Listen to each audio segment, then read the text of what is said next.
नमस्कार, देख रहे हैं झकास भारत और मैं हूं रविकांत। आज बिहार में सबसे बड़ी खबर यह बनने जा रही है कि जो रामविलास पासवान की पुण्यतिथि की बरसी मनाई जा रही है चिराग पासवान के आवास पर, उसमें कौन कौन बड़े नेता आएंगे और नहीं आएंगे, इस पर खूब चर्चाएं हो रही है। उसमें सबसे प्रमुख नाम है नीतीश कुमार के आने और ना आने को लेकर सस्पेंस है।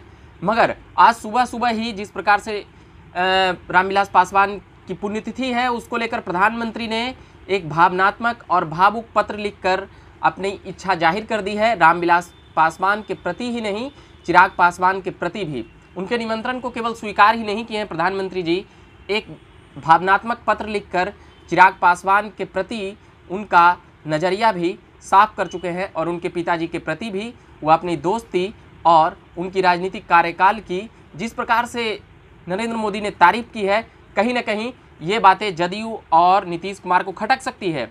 और नीतीश कुमार आज के इस बरसी के कार्यक्रम में आएंगे या नहीं, इस पर सस्पेंस बरकरार है।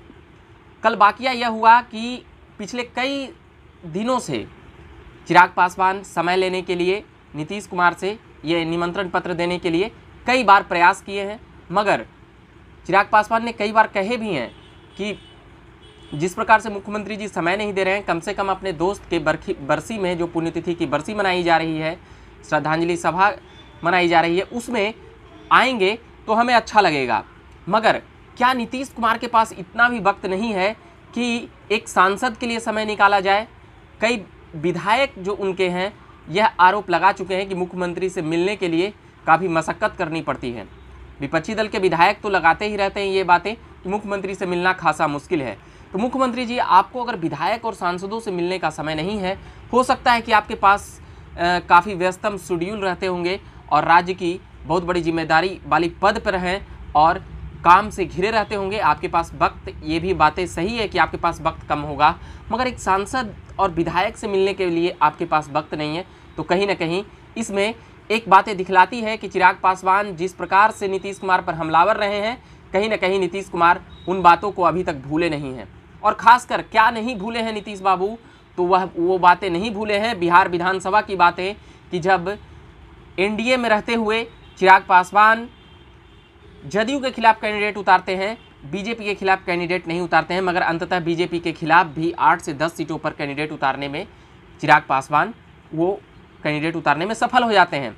मगर जदयू के 122 सीटों पर जिस प्रकार से तीखे हमलावर और प्रहार किए हैं चिराग पासवान, कहीं ना कहीं उस बातों को लेकर नीतीश कुमार में नाराज़गी अभी भी है और नीतीश कुमार गाहे बगाहे इन तमाम बातों को लेकर चिराग पासवान पर निशाना करते रहते हैं। बातों से नहीं करते हैं, मगर जब जातीय जनगणना जनसंख्या में जातीय जनगणना को काउंट करने की बात आई, उसकी गिनती की बात आई, उसकी प्रधानमंत्री से मिलने की जब बात आई, तो उसमें चिराग पासवान और उनके पार्टी को तवज्जो नहीं दिया गया।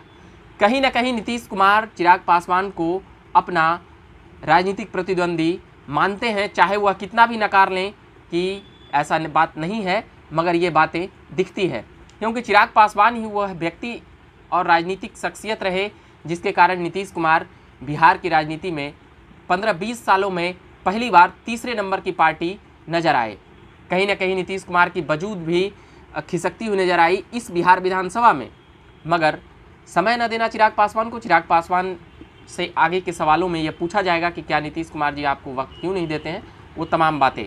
मगर अभी भी एक सस्पेंस बरकरार है कि नीतीश कुमार अपने फैसले के लिए जाने जाते हैं और जब जब लगता है कि ये फैसला नीतीश कुमार नहीं लेंगे, तब तक वह करके वह दिखलाते और बतलाते रहते हैं। अपनी राजनीतिक रसूख ही केवल नहीं दिखाते हैं, अपनी राजनीतिक ताकत भी दिखाते हैं कि किस प्रकार से शाम को इस्तीफा होता है और कल शपथ हो जाता है मुख्यमंत्री का।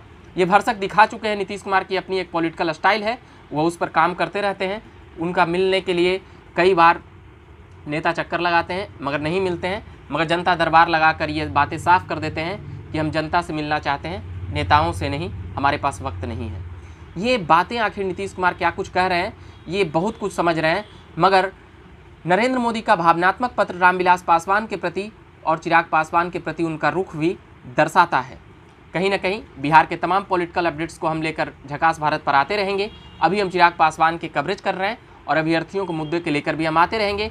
बिहार की तमाम पॉलिटिकल अपडेट्स को भी हम लेकर आते रहेंगे। अभी के लिए इतना ही कहेंगे। कि मेरा नाम हुआ रविकांत। आप देखते रहिए झकास भारत। चैनल को सब्सक्राइब नहीं किए होंगे तो कर लीजिएगा और धन्यवाद।